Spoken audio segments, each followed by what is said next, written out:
take away something from this faculty development program, because it should not be only for be frank, it should not be only for getting some certificates, because this kind of platforms are needed to know each other, where you are from, what is your specialization, what is the update in the specialization, how it can be applied, and sharing knowledge is very, very important. Even this morning, when I was discussing with my research scholar, I was telling him that, even if you learn something new about a particular package, please tell me. I'm ready to learn from you.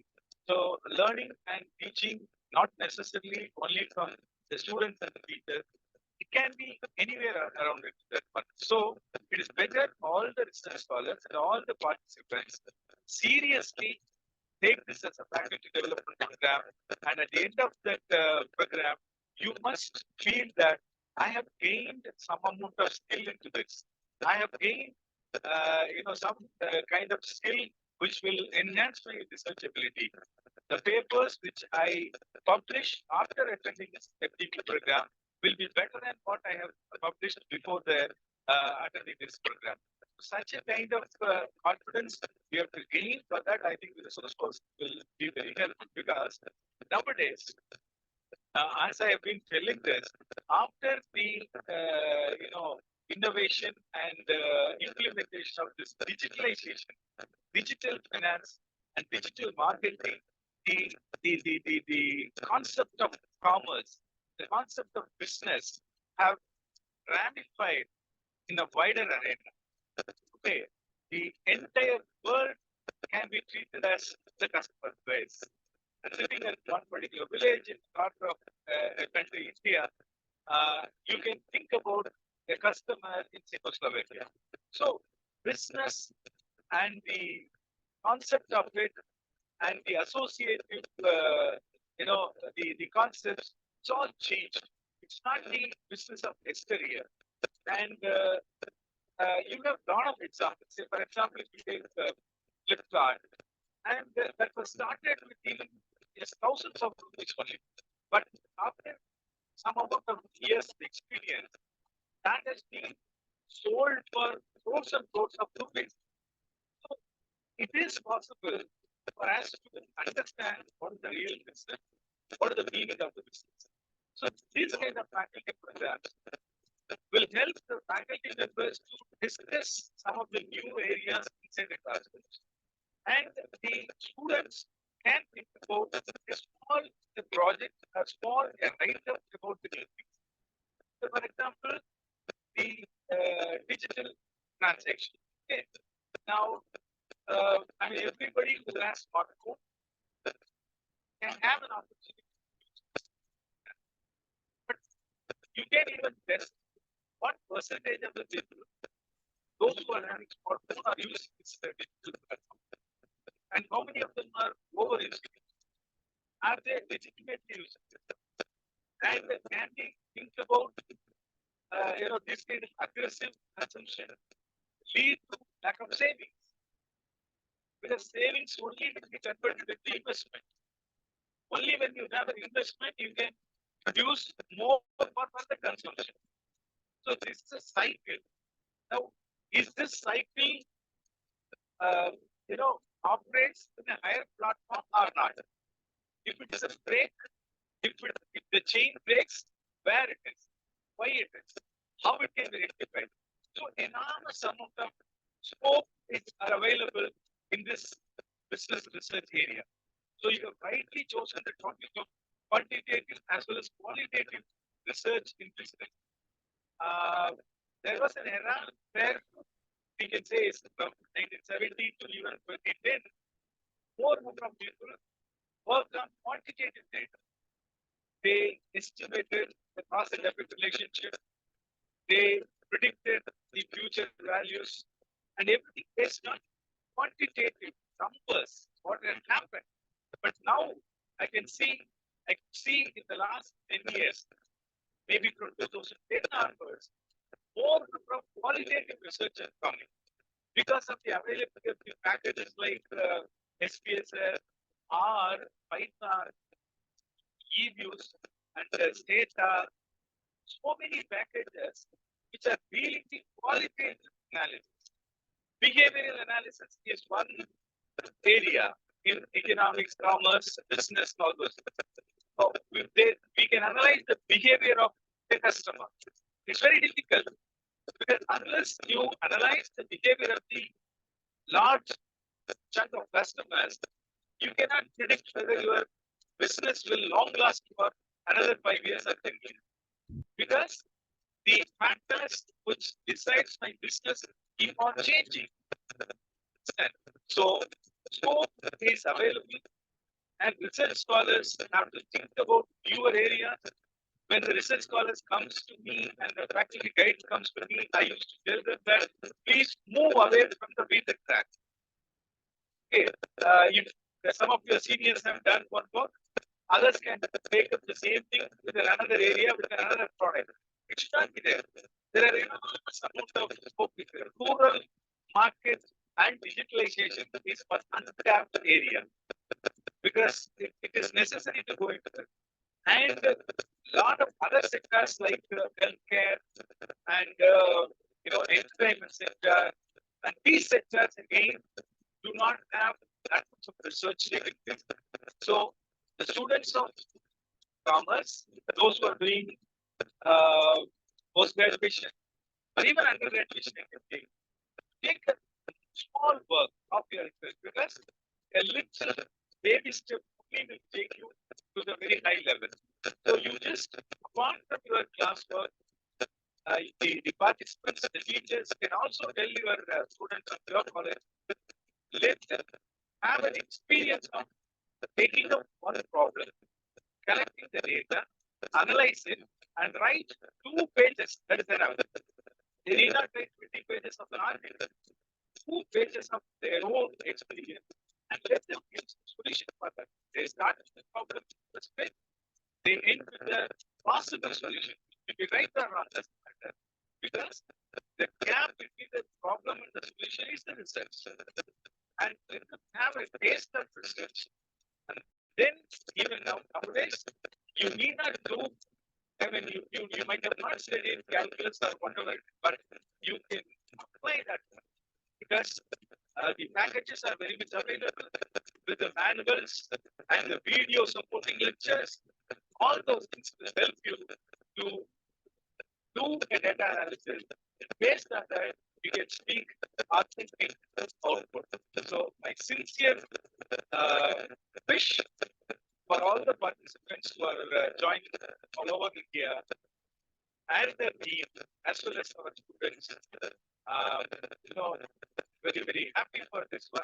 And definitely, please take it this as seriously and try to learn, ask more questions to the participants, the resource person, and implement that in your class and your research. So again, I repeat that one. Let your research papers or let your assignment before and after the PhD will have a significant positive change. That's what the SRM wanted to have it. And I congratulate as well as directors to have more and more of FDP like this in a newer topics that are very important and current relevant topics like this one. So once again, thank you very much for giving me this opportunity to share your thoughts along with you. Thank you so much. Once again, thank you.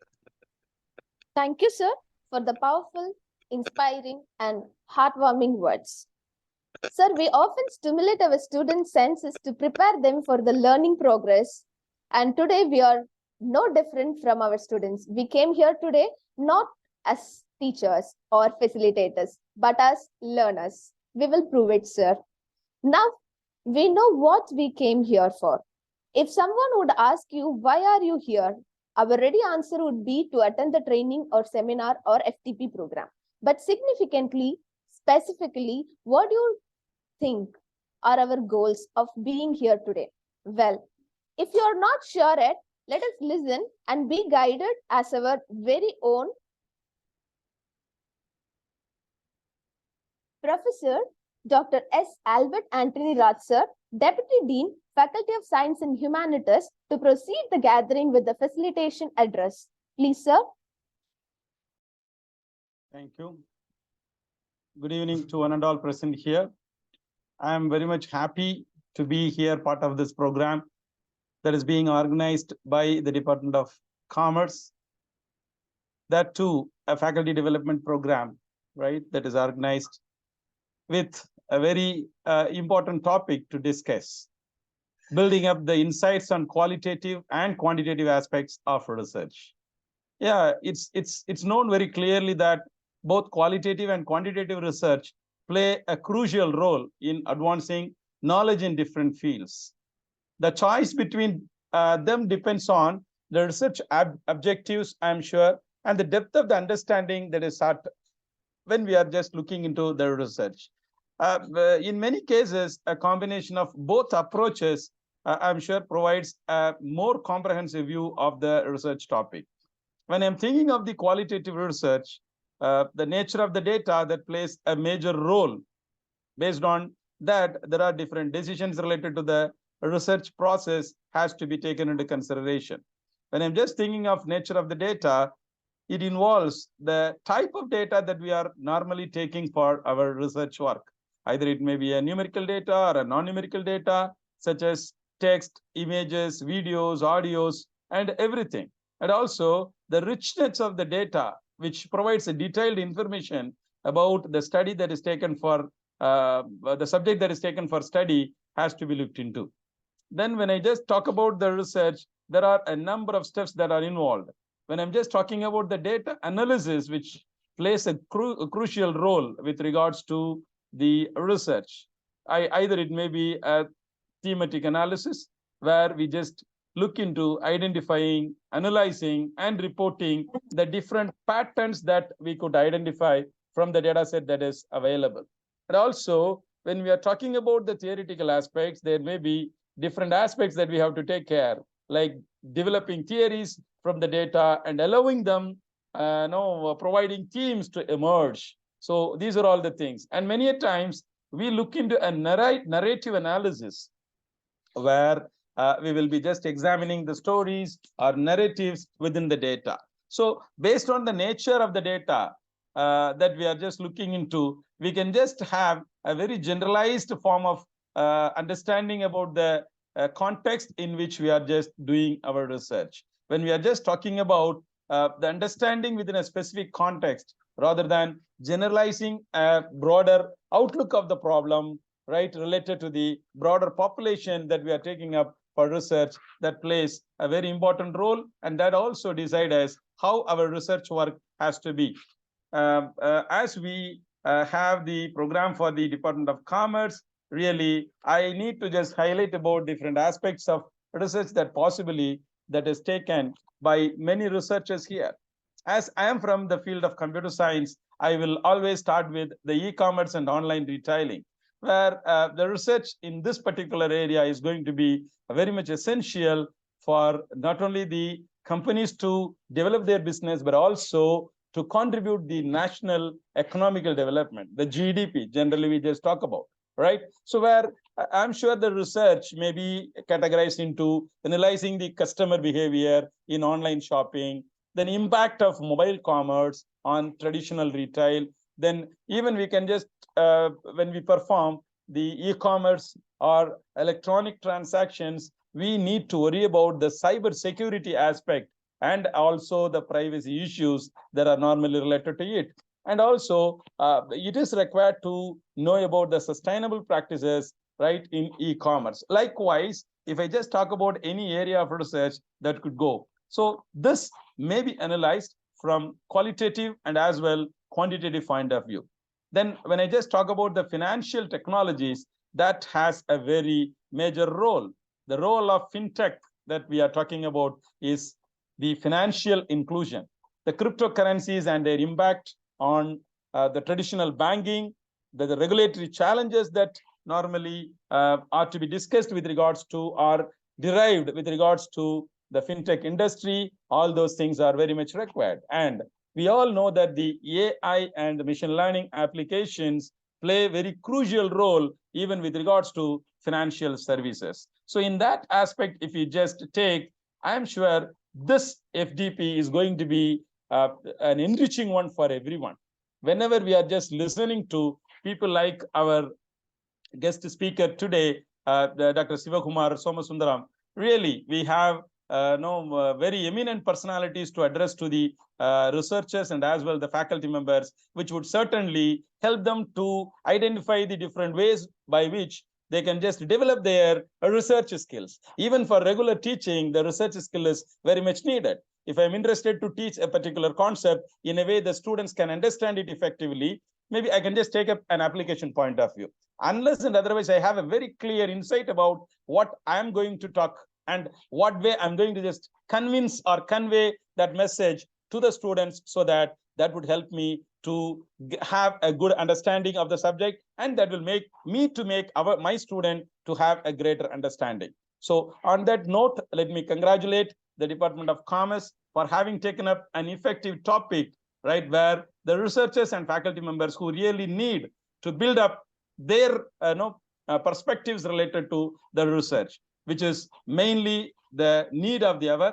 And really, I should thank all the participants for having taken up this, joining this, right, all 6 days for this particular workshop. And I should thank our Dean Sir for always a source of inspiration for every one of us.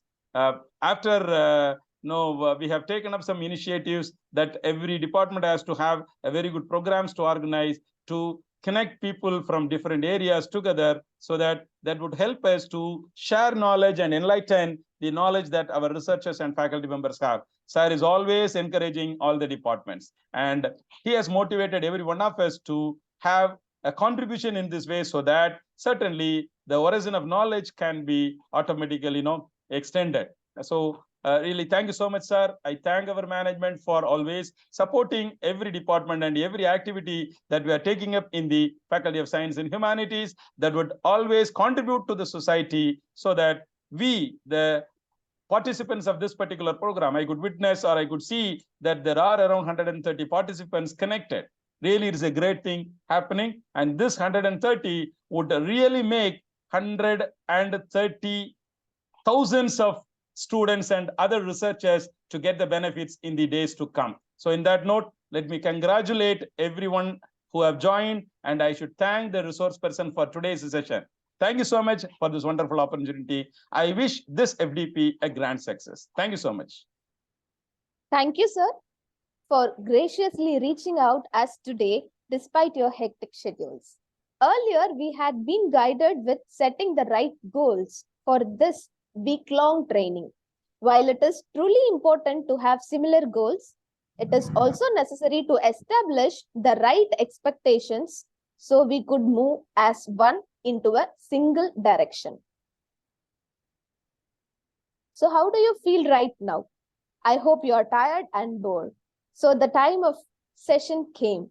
So we shall begin with few muscle stretches and a bit of moves before we start the training.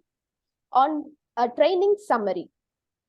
So the 7 days virtually faculty development program on building up the insights on qualitative and quantitative aspects of research, organized by the Department of Commerce, Faculty of Science and Humanities, SRMIST, Katankuluthur, with 7 experts.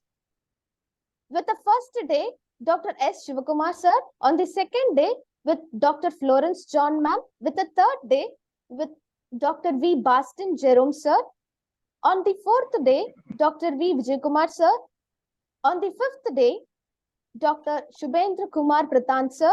On the sixth day, Dr. S. Amutarani ma'am. And at the finale day, Dr. R. Perumal Raja sir.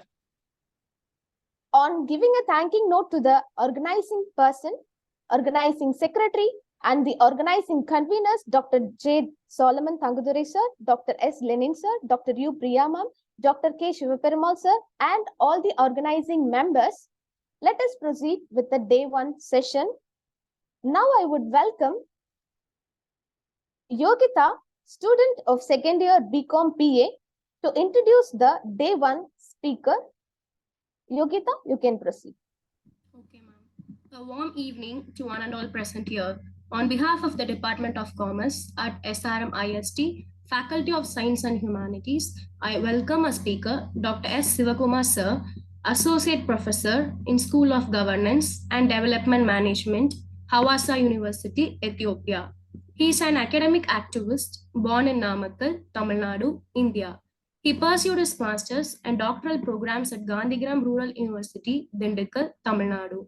He has been coordinating the activities of six master programs as a coordinator of PG programs at the school. He specializes in development management, human resource management, project planning and management, policy making and analysis, and governance and development management. He has 16 years of experience in teaching, research, and outreach programs. He has been at Hawassa University since 2008. He has also been serving as a board of examiner of PhD thesis of the many universities in India. He also serves as a secretary of school graduate committee and a standing member of a school staff promotion committee. He has published 5 books, 39 articles, journals. He has presented at 25 international conferences, 15 national programs, 20 regional seminars and conference, and 35 invited talks in India and abroad. He has been serving as the editor-in-chief for the forthcoming international journal, the Ethiopian Journal of Governance and Development. On behalf of department, I welcome you, sir. And I would like to welcome all the esteemed guests and distinguished participants to this event. Dear attendees, to the first day of our event, let's mark the foundation of our exploration into qualitative and quantitative research. Let us embark on this journey of discovery with open minds and a shared commitment to advancing our understanding. A warm welcome to each of you as we gather for the event, building up the insights on qualitative and quantitative aspects of research. Today, we embark on a journey of exploration and enlightenment into realms of both qualitative and quantitative research methodologies. In the pursuit of knowledge, we recognize the significance of understanding research from multiple dimensions. Qualitative insights provides depth and context, offering a rich of understanding, while quantitative aspects brings precision and strategical rigor to our investigations. Thank you. Thank you, Yogita.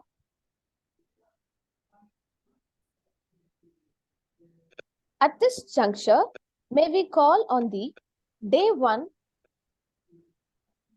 session speaker, Dr. S. Shivakumar Sir, Associate Professor, School of Governance and Development Management, Hawassa University, Ethiopia, to proceed with the topic criteria to define a research problem and methodology. The session is over to you, sir. Okay, thank you so much. At the outset, I'd like to thank the organizers, especially the most respected dean of the college and the deputy dean and the department heads and the organizers. I'm very much delighted to be here on this auspicious day with a noble cause, and that too the visionaries have already highlighted the presidential address and then presidential address. Both of the dean and deputy dean, they have a vision to capacitate the faculties in skill in the area of research.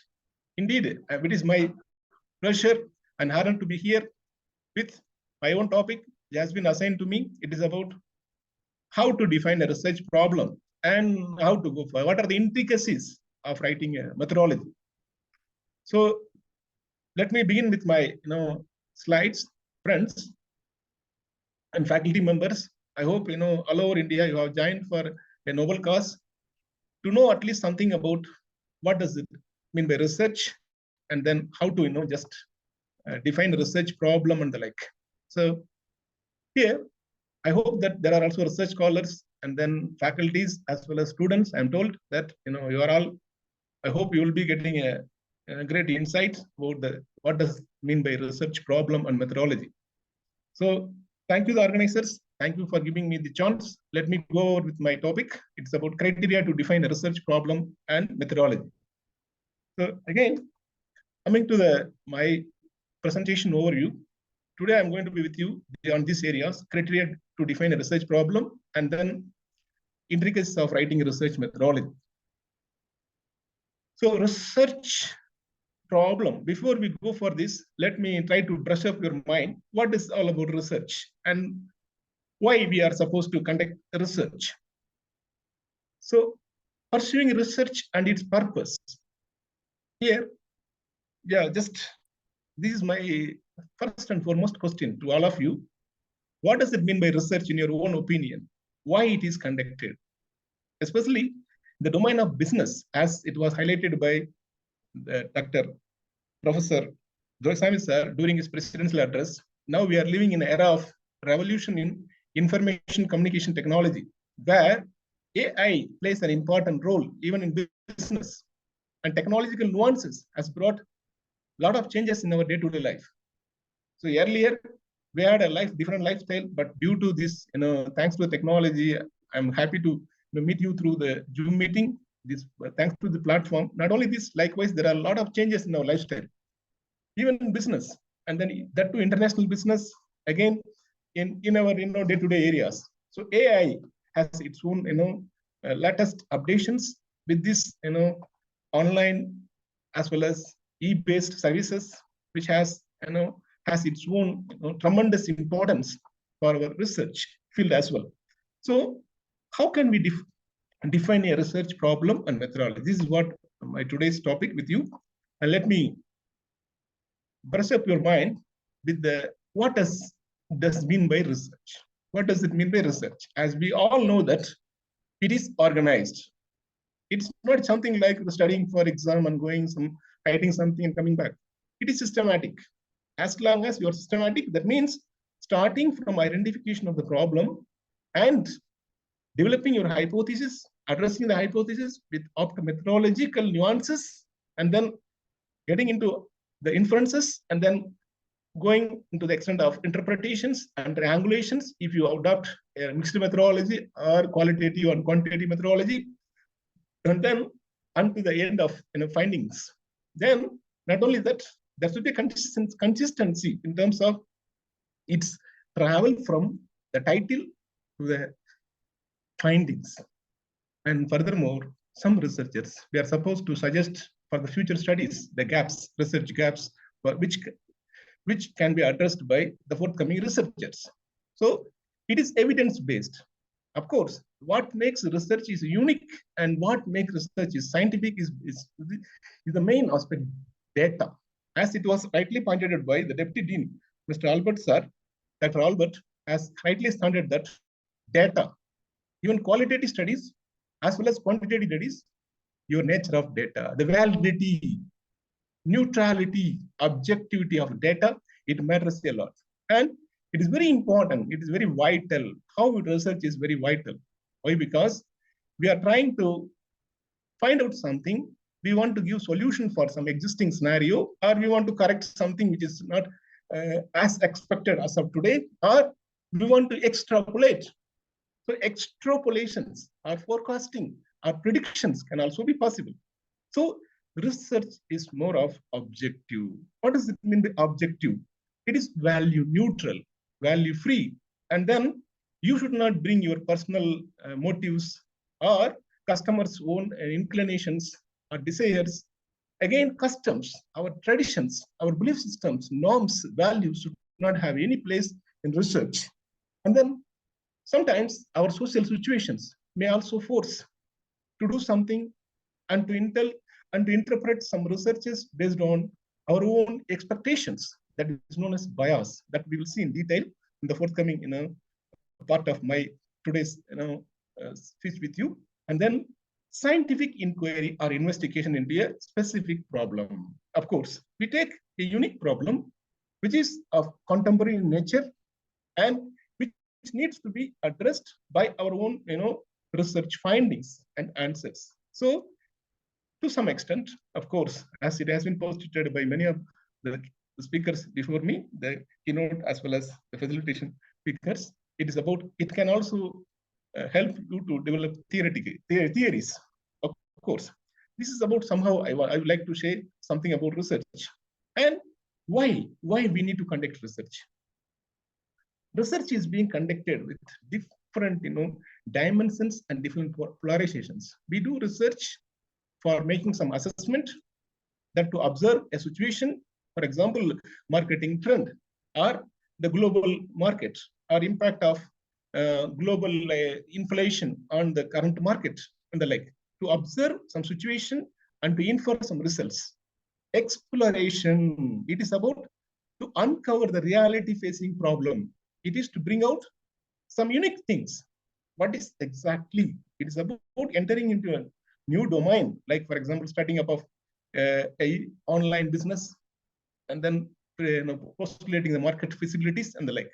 Evaluation, it is to measure the level of existence. Here, evaluation, examination, it seems like the same, but there is a difference. Evaluation, we measure based on the intervention. To what extent it has brought some changes. Our intervention, our interactions in terms of our own activities, how it has facilitated some changes in the business or commercial activities and the like. So examination, we are just making through a kind of exploratory, or we can do explanatory researches to test the existences and to compare and contrast between given variables. Yeah, we compare, for example, income with what you call purchasing power, income with customers, preference of brands, right? So we can make comparison between given variables. And again, we do research. The main objective of doing research to protect portable level of happening, estimation, as I told you, extrapolation. By knowing the current data, we try to, from the universe, we take some sample.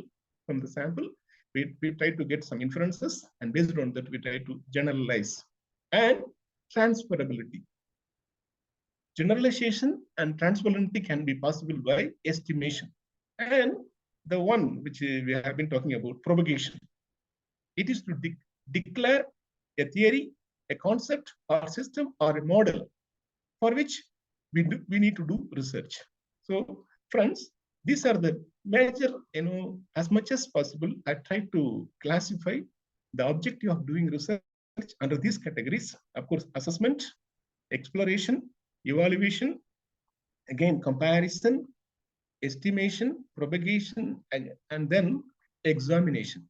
So these are the possible ways in which we try to conduct our research, categorize our research in the current contemporary scenario. Then characteristics of scientific research. You may ask me a question, right? What does it mean by scientific? It is about a kind of, it requires a lot of series of methodological nuances and techniques in which we depend on developing our own hypothesis as well as data collection procedures. If you say data collection, you are supposed to follow some procedures. It's not just like, whatever we feel, whomever we like, we can conduct. It's if you do so, it is known as a bias. Verifiable, of course. Anybody can cross-check. Now we are in a information communication technology. We are provided with information communication technology, and that too with the highest revolution of artificial intelligence and all. And it can be variable. For example, we do use a tool called Kobo Tool Collect for data collection and survey CTO and all. Even for all my projects, I use that one. In that, there is a GPS. We use GPS. So once the enumerator, if they go to the field, they are supposed to switch on the GPS and whether they are going to the field or not. In those days, we say data can be collected under trees. They don't go to the field and they don't meet the people. They sit somewhere around the trees and they collect whatever they like. But it's not possible now.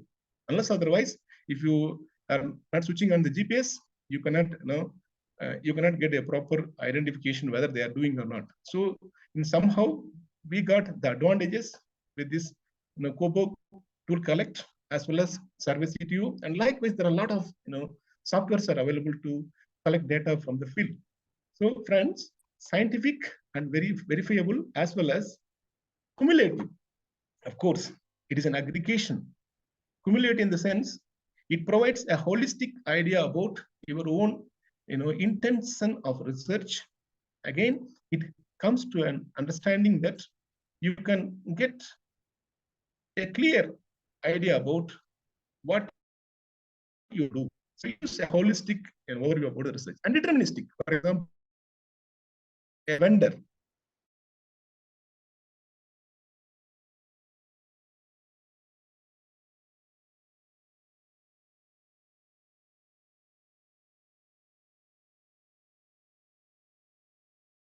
What you call vending machine for selling deterministic. Deterministic means we know very well that this is what going to happen, right?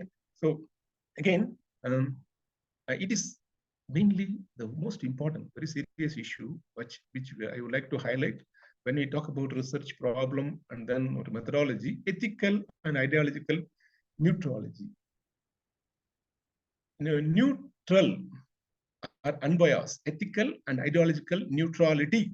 It is a very important one, which talks about mainly how ethical we are in dealing with our own activities. For example, as I told you, the practice of what you call maintaining our own values.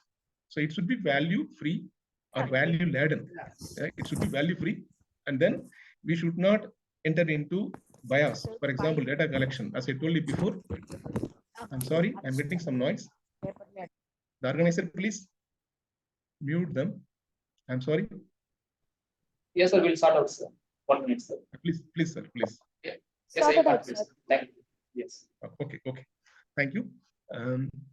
Ethical and ideological neutrality. Why? Because there are personal motives, as I told you before, personal motives, customs, social situations, and our own educational background and our own familiarity with the particular area of research, which may sometime make us to, for example, if a researcher has already worked in the field of marketing, if you give a topic to collect the data on marketing, for example, brand preference of FMCG, if you give them a topic like that, you go and collect data. Then what automatically they do? This area I know. Then this is what the result. So you should not be like that. You have to project what the reality. That's missing, my friends. That is missing as of today. So as much as possible, try to maintain ethics and morality, and then generalization. So there are different types of generalization. So as you all know that we normally go for statistical generalization, analytical generalization. It's very common. And again, transferability. Statistical generalization, it is based on our quantitative inferences, and analytical, it's based on our analysis. It can be of both mixed. And then transferability is about takeaway from our research for the readers or the forthcoming researchers and the like. And generalization, in turn, it mainly classified based on the type of research.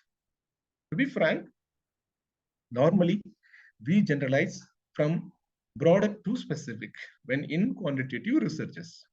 Whereas it is very difficult to generalize in qualitative research, but we can get some inferences that can provide rich information, or as it has been known that contextualized understanding of some aspects of human experience, human understanding, and human reality are social phenomenon, which is under the study of which is being treated as a problem under study.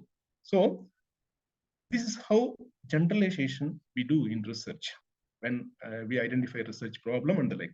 Again, coming to this rationalism. Rationalism, it is an specific aspect which we go from inductive or deductive reasoning. Inductive, we all know that we develop from specific to general, deductive, general to specific. So like, for example, all human beings are rational. All human beings are rational.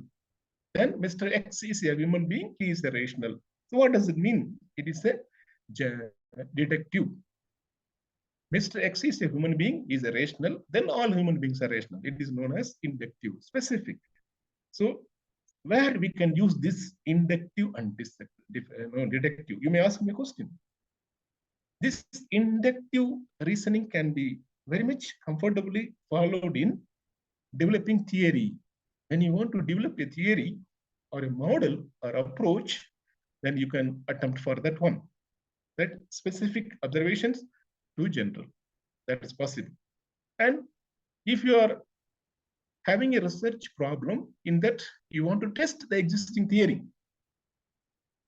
For example, there are theories which can talk about customer centric, or you want to talk about some motivation theories or job satisfaction of employees of particular organization.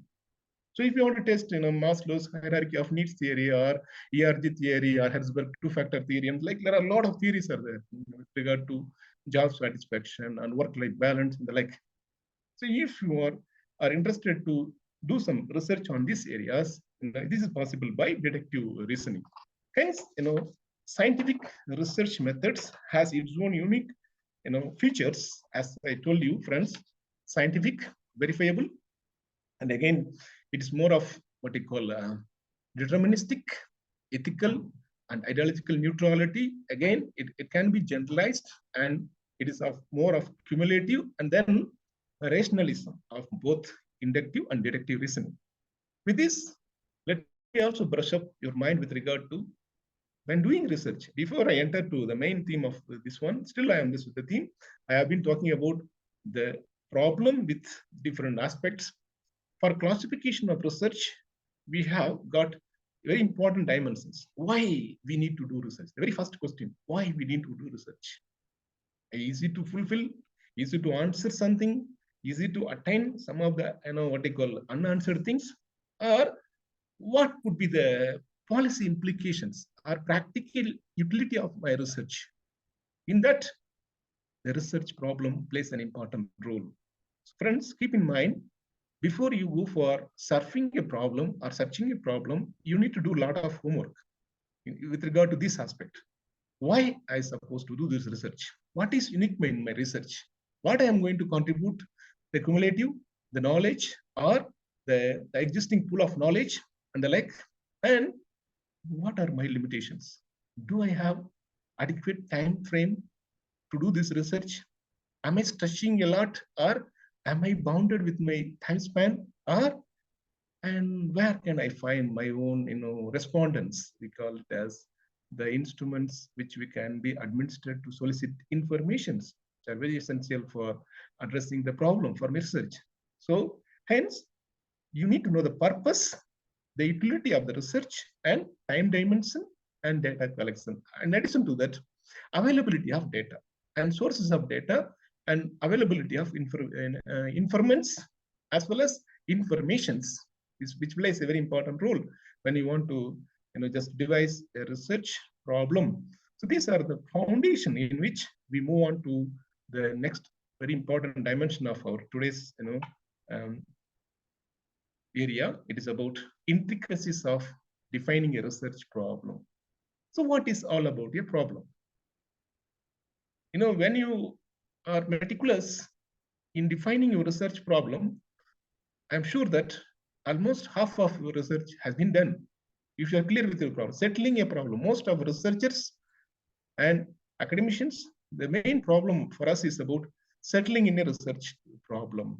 We don't, set our journey, because if you sit comfortably, of course, there are limitations. As I told you, the purpose, time durations, even moreover, this what you call budgetary aspects. It is also on the top of all those things. Budgetary aspect plays a very important role. A well-written research problem, which pays very important criterion or criteria or foundation for your entire journey of research. If you are meticulous, if you want to prove that you are capable of doing a research, and this is the important area, an academician can exhibit explicitly their own calibers to the audience, the stakeholders, or the policymakers. So it can demonstrate your understanding of the subject on which, for example, if you want to do a research on the contemporary problems faced by the technology of things, like there are a lot of technological advancements. So what are the challenges which we have been facing? And it can also convince us your research with your own readers, right? So here comes the significance of having a very clear-cut research problem. Friends, research problem is a one-line statement.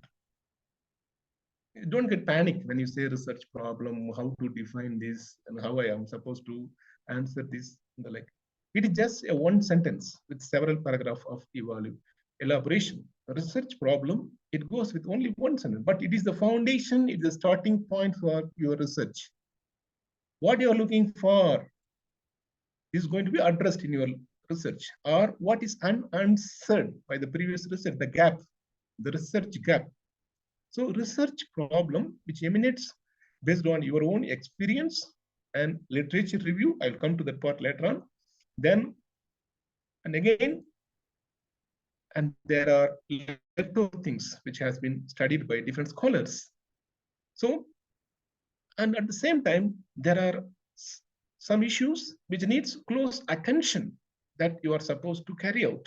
And sometimes there are methods which has its own drawbacks or challenges. For example, one side they are being promoting technology, for example, B2B, business to business, B2C, business to government, business to customers, and B2G, business to government. So when you look at the paradigms, B2B, B2C, and the C2C, again now customer to customers, and business to business. So diversifications and different interactions, how it has its own shapes, then that you need to come to know about all these things. Let me tell you, a research problem is an issue that raises an important concerns on particular topic.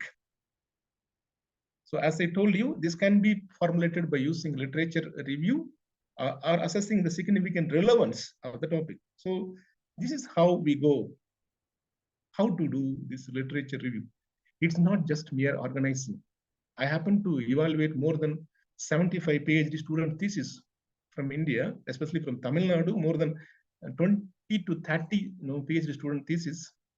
I happen to see most of the literatures are being organized, not analyzed, in line with the research problem under study or the specific objective or hypothesis or the major statement of the problem. This is how I would like, it makes me to say something about the research problem can be developed based on systematic review of literature. Then here comes the importance of identifying the key concept. Don't write whatever you saw related to your topic. Write only what is being highlighted in your objective and what is being given in your statement of the problem. There should be a consistency, coherence. That's very simple.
Sir, could you please unmute, sir?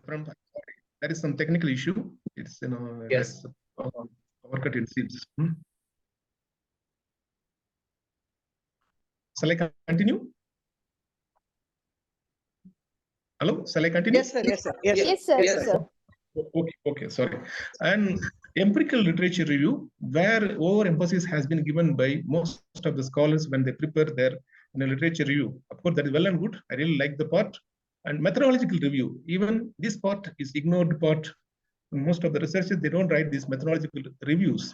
For example, if you are selecting a model or any methodology, you are supposed to give the reason for why this being, how it is being related for your study and the like.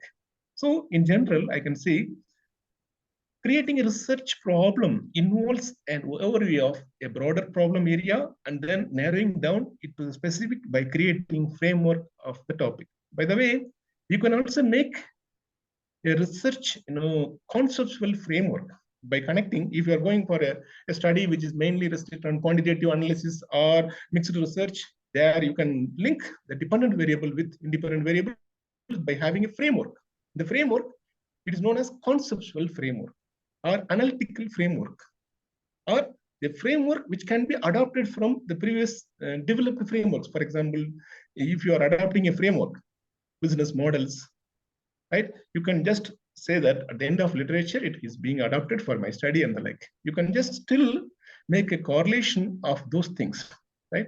Then research problem, it is the guide that helps you to select the forthcoming different intricacies of your research. For example, your research approach is being determined by your research, problem.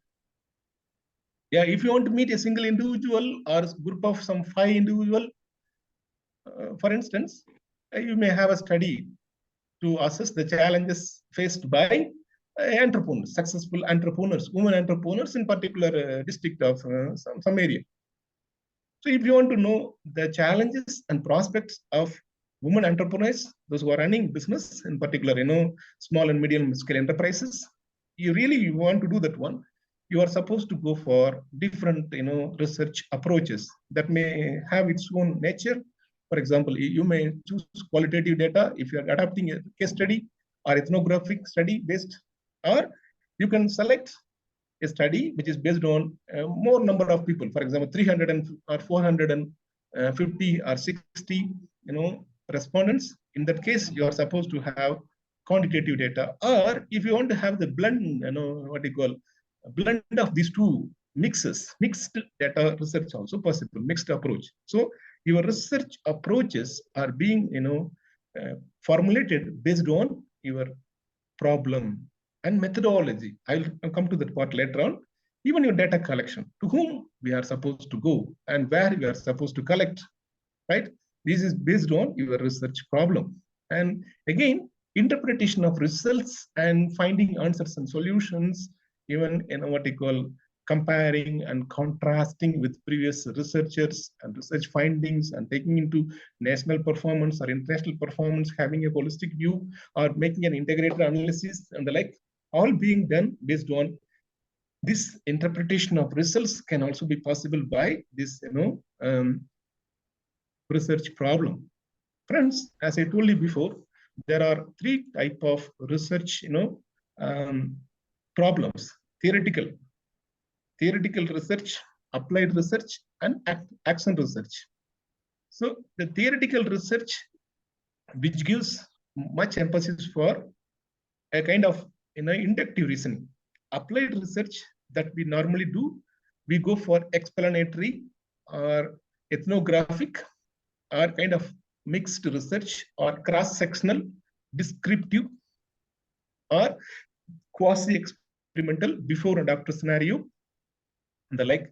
Action research is very common in finding out intervention. It is based on intervention. It's mainly in medical researches they do, and then developing some new softwares, even technological researches, they go for action research.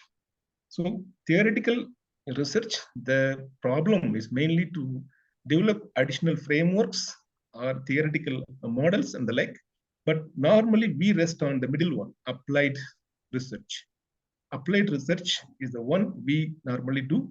And action research, it's mainly to develop certain kind of formulating or innovations or creativities and the like, which can bring a novelty for the people and their lifestyles. Okay, so friends, let me just proceed with the forthcoming slide, which can give you some criteria or examples. We can say criteria or examples, whatsoever maybe, of a research problem. The research problem in the domain of business, economics, and commerce, we may have some of the major thematic areas, which may focus on assessing the efficiency or assessing the performance related issues within an organization. Inside organization, you can assess the performance or efficiency related issues within their organization, and we can still go for other kind of idea is about areas or domains which are being not researched, or processes that can be improved in the organization. It is to strengthen the existing organization. For example, I happen to evaluate some studies which is based on employee job satisfaction in in spinning mills or financial performance, right? So this kind of researchers can add a value and improve a point of element that can strengthen, that can bring strength to the existing institution. That will be the another way we can find that the weaknesses can be identified and challenges can be addressed, the like. Then matters concern among professionals in the field of study. Of course, here we academicians, we research scholars, it is our duty, it is our topmost priority to identify the major concern. The major concern or matters of concern among professionals, among us. So what, being a professional on this area, what's my contribution? What I would like to contribute for my society where I'm just supposed to undertake my research, or what is my contribution for the business models? And again, challenges faced by identified groups in society. There are researchers which we can find, as there is that marketing. When you say, as it was pointed by Doraisamy sir during his presidential address, very important point he has addressed, rural-urban linkage, market linkage. It is an unexplored area. So even how this market can be, promoted, how we can promote the market. Again, what are the challenges faced by our rural farmers? So what kind of what they call facilities, kiosks, information kiosks can be provided for them? So what kind of softwares can be developed? So these are some of the areas where we can just go on prolonging our own ideas. Then, based on this broader categorization, I'm just going to give a tip of certain topics which can help you to understand more clear about the research problems. For instance, number one, middle management workers are losing productivity due to fear and anxiety caused by frequent job layoffs. So this is one line statement. This is the problem. So who's having what and why they are getting job layoffs is already stated clearly. And then enhancing employee performance through monetary incentives. So incentives and performance, how it helps. At the same time, now we are just for everything there is outsourcing. Yes, for foods, beverages, I don't want to mention very few. There are a number of beverages, foods, even groceries, mobiles. For every commodities we have, what they call, they have been outsourcing human resource. Even we used to get contracts, laborers, contract workers, contract employees too. Outsourcing human resource in beverage and food firms.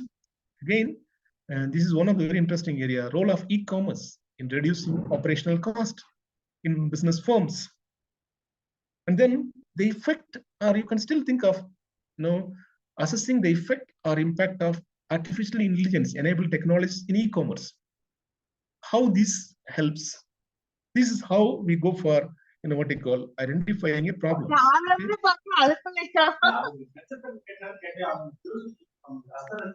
The problem statement is the only one sentence long. So let me make it in a nutshell.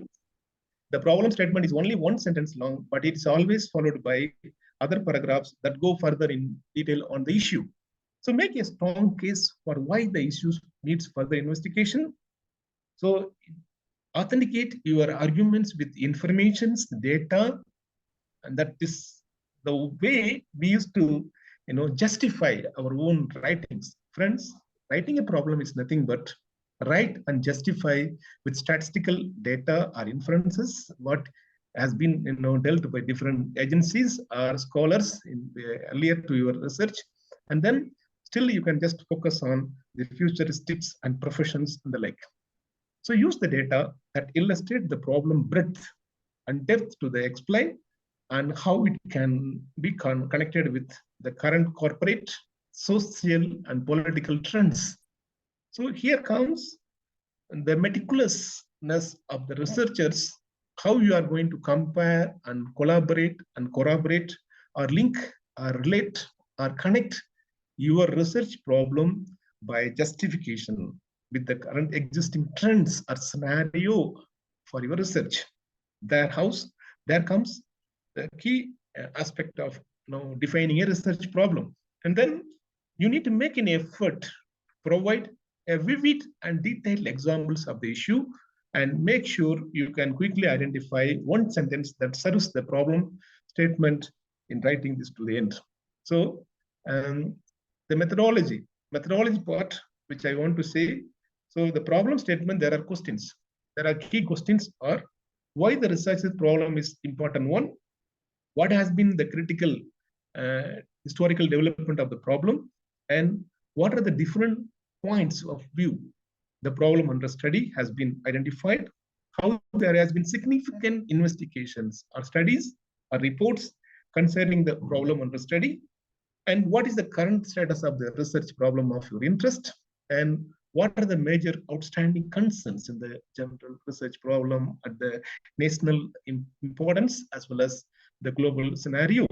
So friends, these are the guiding questions for this part. When you formulate a research problem, so you are expected to know the significance of the problem and then the origin and development of the problem and the recent origin, or it has been researched, it has an exhaustively studied area or exhausted area, or what could be the different polarizations of the research problem. Have there been any significant investigations already being studied or studies? Why? Because we have a problem. If somebody studies in some area about something, we just change only the place because we came to know that this is a new to that area. No, that's not a research. If you do so, that's not a research. You need to make significant investigation studies, reports concerning the problem under study. So grinding the same floor again and again is not required. The floor is already with us. Why? What is the need to grind again? That's what my concern.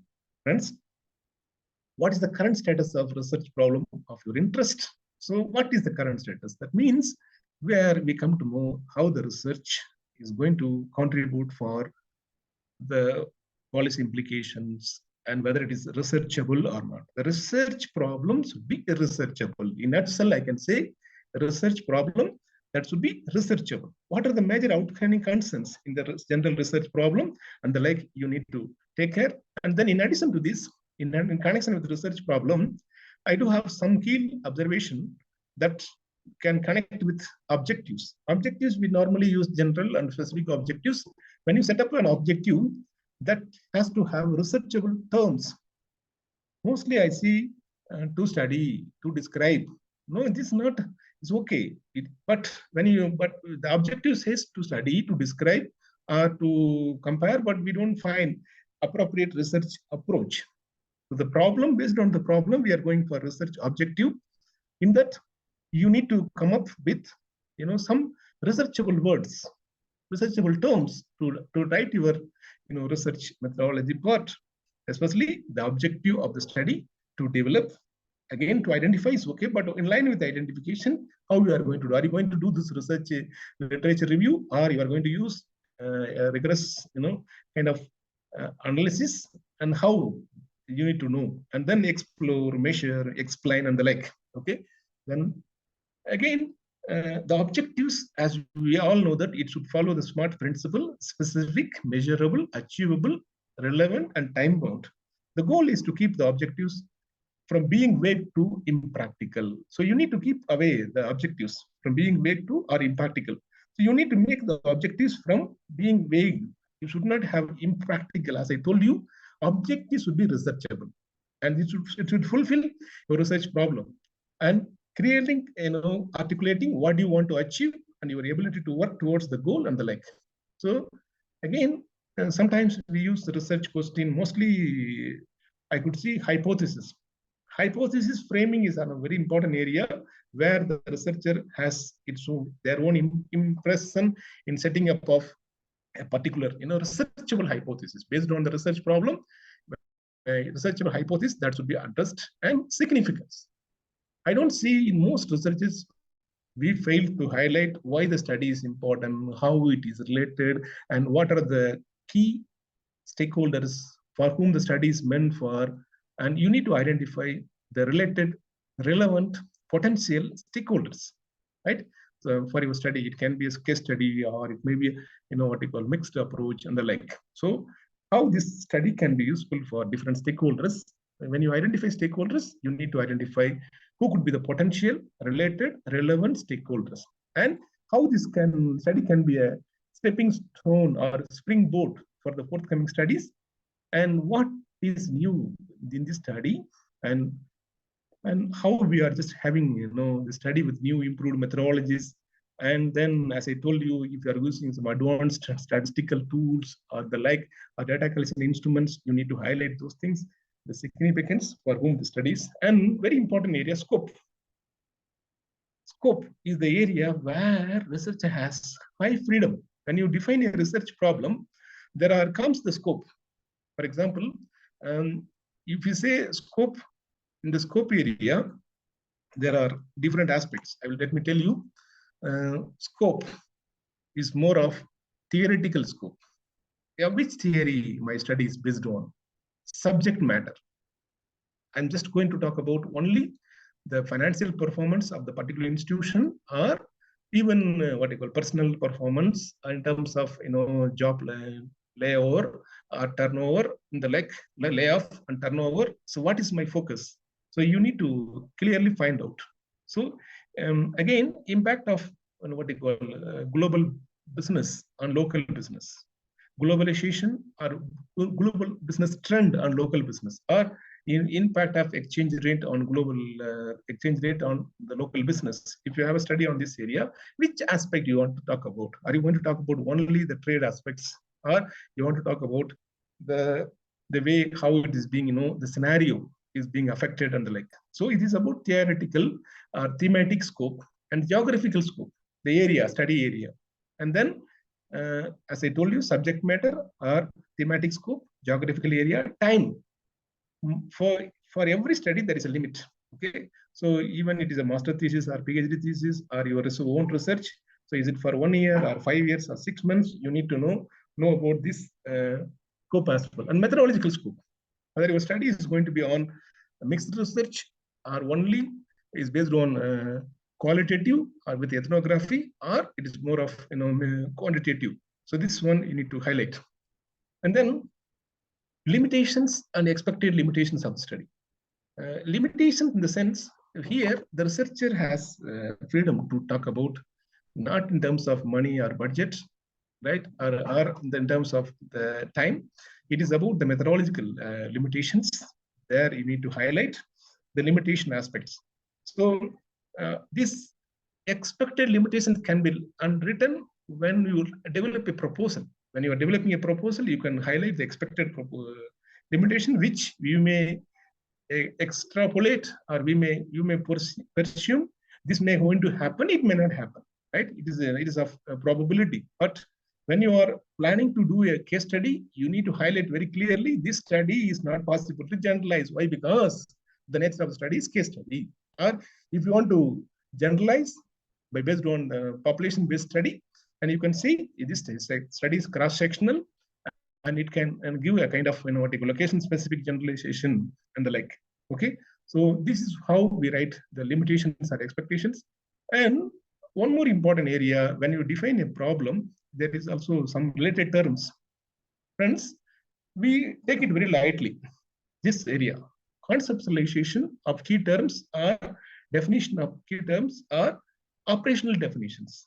So operational definitions are the definitions which are given by the researcher himself or herself for their own purpose based on the nature of the study, where in which they define the concept according to their own definitions. This is known as operational definition.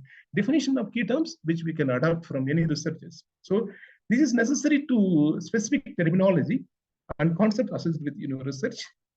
It defines does not come from you if the definition did include a reference. Okay. And then literature review, I think much has been said. Going to the paucity of time, I know that I'm just going to the interest of time, let me highlight some of the nuances, intricacies of methodology. So when you write a methodology, you can still talk about the study area, or if you are dealing with some institution or organization or business firm, you can still talk about the profile of the firm, which including organogram of the study institution. Research designs, there are a number of designs, very well, experimental, quasi-experimental, but that too, these things should be based on your research problem under study. And then descriptive research and the like. Qualitative, you know that very well, ethnography, phenomenology and the like. Even we do philosophy of research. We do write philosophy of research, ontology, as well as epistemology of research. Also, we do write when you define the research design at higher levels. Okay, I would suggest you to think of philosophical design, again ontological and epistemological design when you go for research design. And research approach, it may be more of qualitative, quantitative, and mixed research approach. So this is how the process, how you take the sample from population, and then how we go for it. It is already being given here, and then sources of data you are supposed to highlight, and then tools of technique of data, again method of data analysis and presentation, ethical considerations, of course. Yeah, when you do research, you are not free from bias, as I told you at the very beginning. So try to allocate a portion in your research, whatsoever may be the type of research or nature of research or to whom you are going to submit. But ethical considerations are very important at all levels. Then results and discussion part, how to go for research and discussion in a quantitative and qualitative research. I just come up with some ideas and summary part and conclusion as well. And friends, with this suggestions for further research as well, how to go for doing a session for further research. So when I say this quantitative and qualitative research, it is mainly we use different for quantitative research we use inferential statistics or descriptive statistics based on the level of analysis, and we try to bring the different inferences. So we give evidence based on research findings, based on the problem of research, and according to you, what does it mean, right? I could see in some researchers what is available on the table, they try to interpret the same thing. No, it is not interpretation. Interpretation should go based on this slide, what I am going to tell you, what I am showing you now. So your research findings has to be interpreted and discussed. Discussion is very important. Discussion in the sense, you need to know the variations and how it contributes to the existing pool of knowledge and how this is consistent with the current theories. For example, you may have customers' preference, male, female, right? The countries like India, where there is a patriarchy domination, and then especially rural markets, if you take, and how the theory, there are a lot of theories has been developed with regard to women, and then their own, preferences and the like, and how it's compared. You have to contrast and compare and correlate, link the existing theories, and then even analyze your data in line with your model, if you adopt a conceptual model or analytical model, and again, theoretical framework. That's what it is known as data triangulation, right? Again, thematic organization is very much recommendable for qualitative data, content analysis, document analysis based on. And by the way, for this, there are a lot of softwares are available. So Nivivo, then eViews, and you can use those softwares to get thematic analysis or content analysis, document analysis, and the like. So again, summary part here, you need to write summary based on objectives and conclusion. In most cases, we have a problem of confusing. We used to confuse with conclusion with summary. Whatever is being written in the major findings, we can find the same thing in conclusions. So normally, how to go for a conclusion? Conclusions should draw from your findings. conclusion must related to directly to the findings, and it should be drawn from the findings, right? The key is to establish what the result means and how you are going to interpret that one and how it can be applicable to the world and the like. Then recommendations, of course, it is optional. If you want to recommend for policymakers for policy, implications, you can recommend still. Then it is very compulsory to recommend for the future researchers. This is an area where you propose issues for further research in relation to the study by raising the following questions. Does your work suggest any interesting future ways? Think about this one. When you complete your research, does your research suggest any interesting future ways or further ways, or there are ways in which your work could be improved by future researchers? So what are the places where you left and the takeaway? I can say these are all the takeaways for the forthcoming researchers. Okay, and then here I have one small tip for all of you. So how to use tense for proposal? We use future tense, that we all know. But when you write literature as well as other places, I just recommended some tense. Literatures should go with these kind of tenses and the like. Even method and description procedures, what type of tense has to be used, and reporting of results, discussion of interpretation of results, presentation of conclusion and future direction, and so forth and so on and so forth. And here, in line with the problem, when we write up something, okay, we have certain issues. For example, the strategy to write. We mean gender and general aspects. We need to rephrase.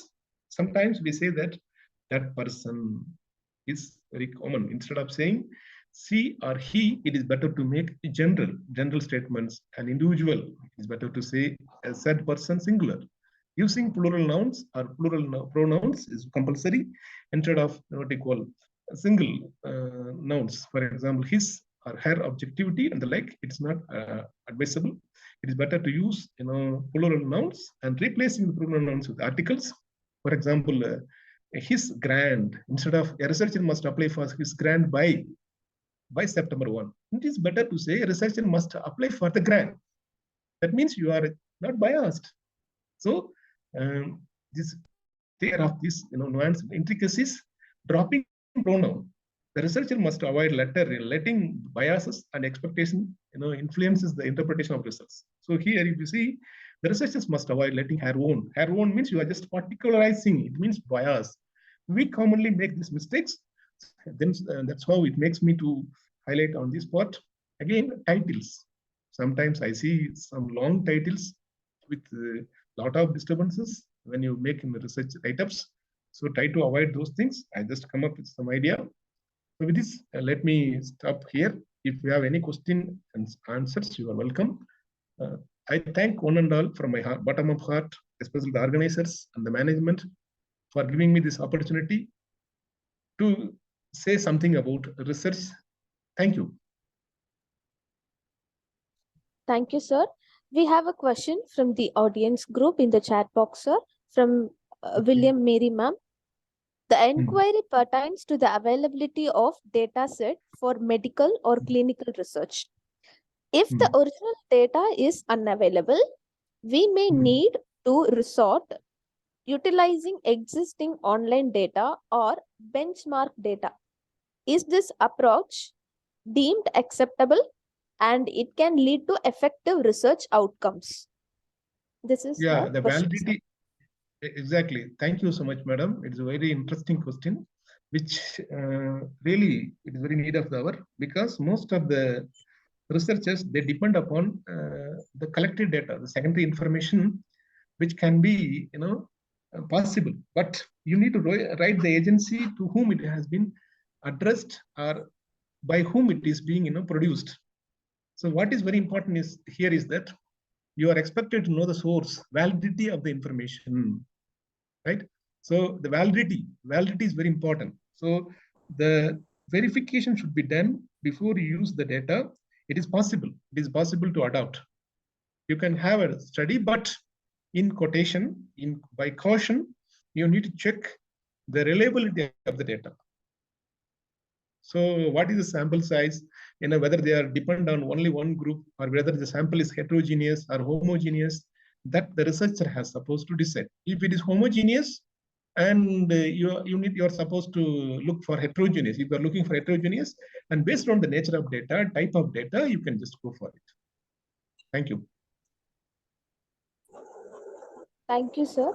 You well answered for William Mary ma'am's question. It is Thank you, madam. the open forum for questions. Can I ask the question? Yes, please, Possible, ma'am. madam. All the Possible. participants can unmute yourself and ask the query to the speaker. Good evening for the organizing committee. Let me congratulate and appreciate the efforts. Thank you, sir, for your wonderful session. I really Thank you. thoroughly enjoyed, and it's full of information.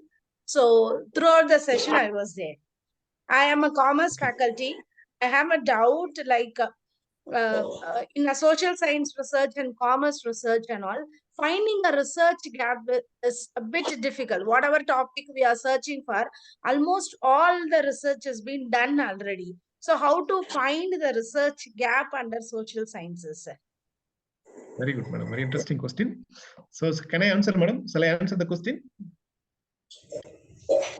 Yes, sir. Okay. Please, sir.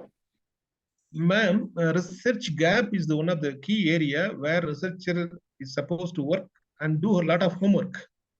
By the way, today you can plan for a research, but somebody might have studied before 5 years or 3 years.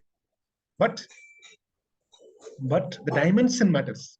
So for that matter, as much as possible, you try to Google it and then try to surf the possible researchers, empirical studies which has been came out in the same area in social science or commerce. But in the same way, you need to know their magnitude, their dimension, how they have just anchored their focus. So focus is very important.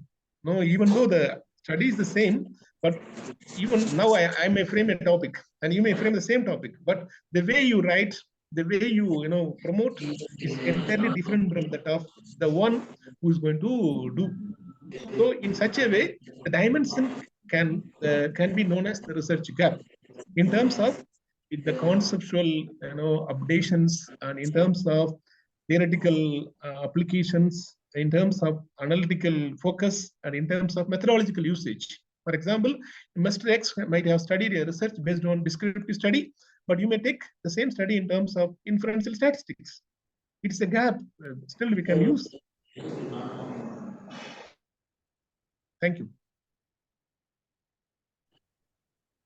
Thank you for the wonderful explanation, sir. Thank you so much. You're welcome, madam.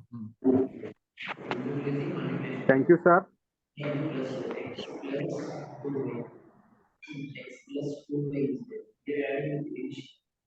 Any more questions? Shall I look the chat box? Ma'am, I get the chat box. Sir, there is a lot of congratulating messages. Thank you message in chat box, sir. Thank you for the chance, madam. Thank you. Since its time is limited, since today you had also inauguration session, I do have a lot of things to say, but in the future we'll meet in the different topics. Thank you for the inspiring talk, sir. It was very informative words. For graciously reaching out to us today, despite your hectic schedules. We felt the basics are very well known previously, but from today's session, we understood learning has no end. The urge of research is always dynamic, and updation with innovation plays an essential role here. We call upon Niranjan, student, second BCom PA, to proceed with the vote of thanks. Niranjan? Esteemed guests and participants and contributors, we extend our heartfelt gratitude towards Dr. S. Sivakumar, a distinguished guest, and each participant for the invaluable contribution to our event on qualitative and quantitative research methodologies. A sincere appreciation also goes to our faculty members, organizers, and dedicated volunteers whose tireless efforts ensure the success of this enlightening event. Your collective insights and active involvement have enriched our discussions and inspired further exploration in the realm of research methodologies. Thank you for your valuable contribution and enthusiastic participation. We look forward towards your continued engagement and advancements in our shared pursuit of knowledge. Thank you. Thank you, Niranjan. The feedback link is being shared in the chat box. Dear participants, kindly noted, and we request all to fill up the feedback link. On behalf of the organizing committee, we are wrapping up our opening program with the day 1, session 1. Some reminders for our participants. We always mean business when we attend trainings like this. And while we fully trust ourselves and for the whole duration of the training. On behalf of the organizing committee, once again, I thank one and all for making inaugural and day 1, session 1 successfully. Let us keep in mind, stay tuned for the day 2, session 2 with Dr. Florence John ma'am and rest of 5 days. Thank you all. Okay, thank you. Yes, sir. Thank you, sir. Let me make a leave. Thank you so much. Yes, sir. Thank you, sir. Thank you so much. Thank you, sir. Okay. Sir, thank you so much, sir. Thank you, madam. You're welcome, madam. You're Thank most you so much welcome, for ma'am. wonderful session we had, sir, Okay, and ma'am. spending valuable time with us, sir. Indeed, I would like to thank the organizing committee. You did a really marvelous work. That too, even after office hours, still you are in office and doing this kind of works. Really, it is amazing, madam. Thank you. Yes, sir. Thank you.